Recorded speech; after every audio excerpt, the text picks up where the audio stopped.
So I'm here today with Rita, who's been with us. How many years, Rita, have you been with the firm? They tell me it's 38. 38, and prior to that, you're with my father. So your career of 62 years, is that correct? Correct. Was with my dad then for 24 years.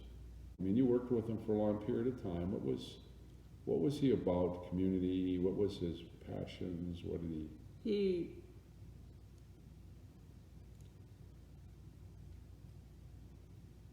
treated people well. Yeah. But he let you do your own thing. Yeah. I've never had him scold me or holler, you know? Yeah. There was no reason for it. Yeah. Just treated people well. Yeah. Was he a good listener? Yes. Yeah, he was a good listener. He always had that. When you walked in the bank, this was the bank on Main Street, right? The one that was built in the 60s. He always was built in, we moved in around May of 61. 61. No, it's 62. 62. I think it could have been 60. And then, so you started with him in the old bank, which was in downtown For Belgium. about 2 years I worked down there, Okay. yes. And then they moved to the new location. Then we moved to the new location. Yeah, he always had that office when he came right in the building, the bank, on his right. His door was always open, wasn't it? Yes. Your roots were on a farm, right? Talk a little bit about when you were a younger person on the family farm. What were your chores like? What were you expected to do? Eventually everything. Did you? Yeah. So how many cows did you guys have back then? Oh, not that many. Let's say 18, 20. Yeah, that was... It was a 100-acre farm. But it was a decent-sized herd for back in the day. Yes.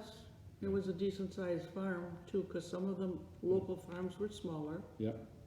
And that was there. Talk a little bit about your career and what you've seen change from the standpoint of technology in your career.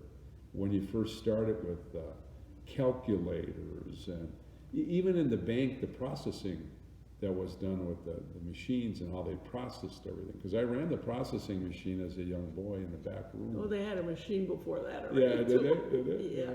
I don't know what they called it, but you had to put everything in manually, pick up the check, pick up the debit slip, put it there, put this there. Yeah. Eventually they came to that, what you call a proof machine. That's what they called it, the proof machine. Yeah. Now you just had to type in the numbers, and then you told the machine, and you put it there, and then the machine went and let the check or debit slip fly to whatever little bucket it should have gone into.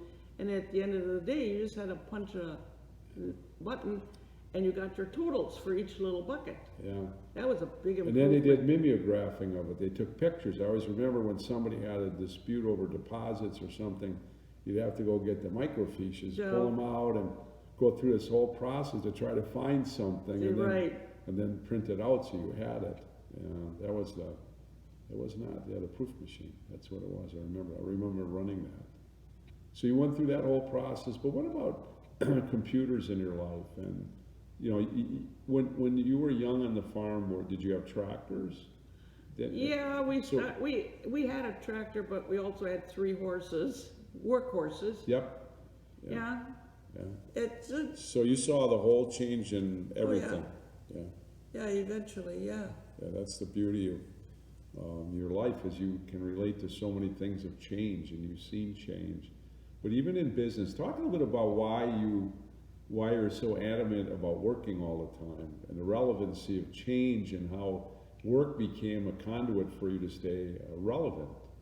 You talked about that a little bit, about how by being at work all the time, the new technology and the new ways... You stay with it in the world. You don't grow old not wondering what's going on outside your 4 doors. Yeah.